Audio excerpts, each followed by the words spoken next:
ನೋವು ಅನಿಸುತ್ತೆ. ನಮ್ಮ ಜನರ ಮೇಲೆ ಹಲ್ಲೆ ಮಾಡಿದ ಪ್ರತಿಕಾರವನ್ನು ನಾವೇನು ಸುಮ್ಕು ನೀವೇನು ಬೆದರಿಸ್ಬೋದು.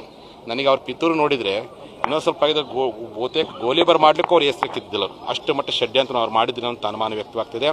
ನೀವು ಏನೇ ಮಾಡಲಿ ಈ ಹೋರಾಟ ನಿಲ್ಲಿಸಲಿಕ್ಕೆ ಯಾರ ಕೈಲಿ ಸಾಧ್ಯ ಇಲ್ಲ.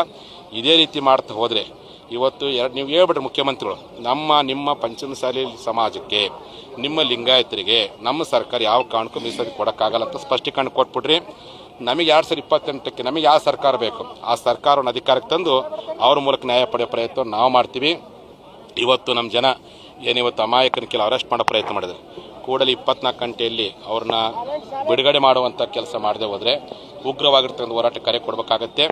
ಈ ಸರ್ಕಾರದ ಈ ಒಂದು ದೃಶ್ಯ ಕೃತ್ಯವನ್ನು ಖಂಡಿಸಿ ನಾಳೆ ಬಿಟ್ಟು ನಾಡಿದ್ದು ಅಂದರೆ ಗುರುವಾರ ದಿವಸ ಬಹುತೇಕ 17ನೇ ತಾರೀಕು ರಾಜ್ಯಾದ್ಯಂತ ಎಲ್ಲ ನಮ್ಮ ಪಂಚಮಸಾಲಿಗಳು ನಿಮ್ಮ ಹಳ್ಳಿಯಲ್ಲಿ ರಸ್ತೆ ಬಂದ್ ಮಾಡಿ, ನಿಮ್ಮ ತಾಲೂಕು ಮಟ್ಟದ ರಸ್ತೆ ಮಾಡಿ, ನಿಮ್ಮ ಜಿಲ್ಲಾ